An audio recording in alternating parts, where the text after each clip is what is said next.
శాంతి భద్రతల అంశంపై ముఖ్యమంత్రి చంద్రబాబు శ్వేతపత్రం విడుదల చేయనున్నారు. ఇవాళ మధ్యాహ్నం 3 గంటలకి రాష్ట్ర సచివాలయంలో శ్వేతపత్రం విడుదల చేయాలని ప్రభుత్వం నిర్ణయించింది.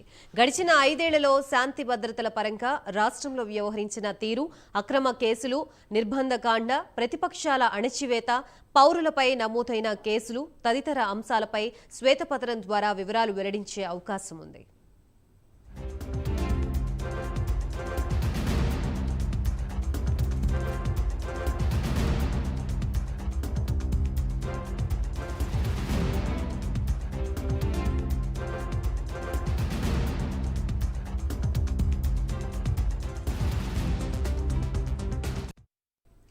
భావ ప్రకటన స్వేచ్ఛని అడ్డుకునేలా గత పాలకులు వ్యవహరించిన తీరు, సాధారణ పౌరులపైన కేసుల నమోదు చేసిన వ్యవహారం, ఎస్సీలపై దాడులు, హత్య కేసులు తదితర అంశాల్ని ప్రస్తావించే అవకాశం ఉంది. అమరావతి రైతుల ఉద్యమాన్ని అణిచివేసేలా అప్పట్లో వైసీపీ ప్రభుత్వం వ్యవహరించిన తీరు, డాక్టర్ సుధాకర్, దళితుడైన డ్రైవర్ సుబ్రహ్మణ్యం, కోడికత్తి కేసు వ్యవహారంలో గత ప్రభుత్వ వైఖరి, వివేక హత్య కేసులో కేంద్ర దర్యాప్తు సంస్థకి రాష్ట్ర ప్రభుత్వం సహకరించకపోవడం వంటి అంశాల్ని శ్వేతపత్రంలో ప్రస్తావించనున్నట్లు తెలుస్తోంది. గడిచిన 5 ఏళ్లుగా హైకోర్టులో హెబియాస్ కార్పస్ పిటిషన్లు పెద్ద ఎత్తున నమోదైన అంశాలను కూడా ప్రజల ముందుకి తీసుకురానున్నట్లుగా సమాచారం.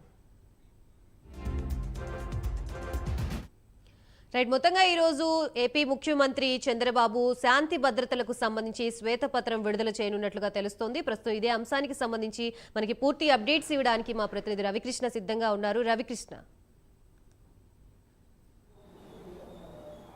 గాయత్రి, నేడు సీఎం చంద్రబాబు నాయుడు శ్వేతపత్రం విడుదల చేస్తూ ఉన్నారు. ఇప్పటివరకు కూడా 4 శ్వేతపత్రాలు విడుదల చేశారు. 5వ శ్వేతపత్రంగా కూడా శాంతి భద్రతలకు సంబంధించిన అంశం ఏదైతే ఉందో అది గత 5 ఏళ్లలో అంటే వైసీపీ పాలనలో ఏ విధంగా రాష్ట్రంలో శాంతి భద్రతలు గాడి తప్పాయనే వ్యవహారం ఏదైతే ఉందో దాని మీద శ్వేతపత్రం విడుదల చేస్తారు.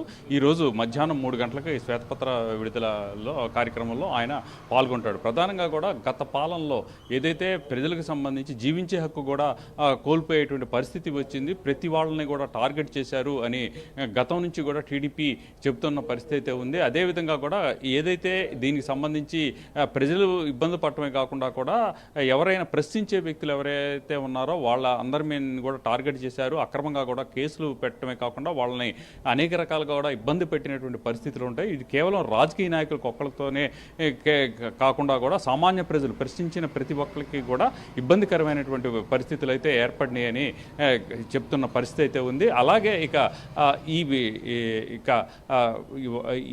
దీనికి సంబంధించి ప్రధానంగా కూడా రాజకీయ నాయకులకే కాకుండా కూడా ఏదైతే ప్రధానంగా ఈ ఎస్సీ ఎస్టీ బీసీలకి సంబంధించి ఉన్నటువంటి వ్యక్తులు ఎవరైతే ఉన్నారో వాళ్ళ కూడా ఒక పద్ధతి ప్రకారం టార్గెట్ చేశారు అని చెప్పి చంద్రబాబు గతంలోనే చెప్పారు. ముఖ్యంగా కూడా ఎవరైతే సుధాకర్ ఉన్నారో ఆయన్ని అయితే మాత్రం టార్గెట్ చేసిన పరిస్థితి కనపడింది. అలాగే ఇక్కడ ఉన్నటువంటి మరో దళిత యువకుడిని అతన్ని హత్య చేసి అతన్ని ఇంటికి పార్సల్ చేశారు అని చెప్పి కూడా చెప్పినటువంటి పరిస్థితి కనపడింది. ఈ నేపథ్యంలోనే గతంలో జరిగినటువంటి ఏవేవైతే ప్రజలకు సంబంధించి శాంతి భద్రతకు సంబంధించిన అంశాలు ఏవైతే ఉన్నాయో ఆ శాంతి భద్రతలు ఏ విధంగా వయలేట్ చేశారు, ఎక్కడెక్కడ అక్రమ కేసులు బనాయించారు, అదేవిధంగా కూడా రాజధాని ప్రాంతానికి సంబంధించి రైతులు ఉన్నటువంటి నేపథ్యంలో వాళ్ళు చేస్తున్న ఉద్యమాన్ని అణచడానికి ఏ విధంగా వాళ్ళని అక్రమ కేసులు బనాయించడమే కాకుండా మహిళలను కూడా ఆయన చూడకుండా వాళ్ళ మీద అక్రమ కేసులు బనాయించడమే కాకుండా వాళ్ళని జైలు పాలు చేశారు అనే అంశాలు కూడా ప్రస్తావించే పరిస్థితి ఉంది. అలాగే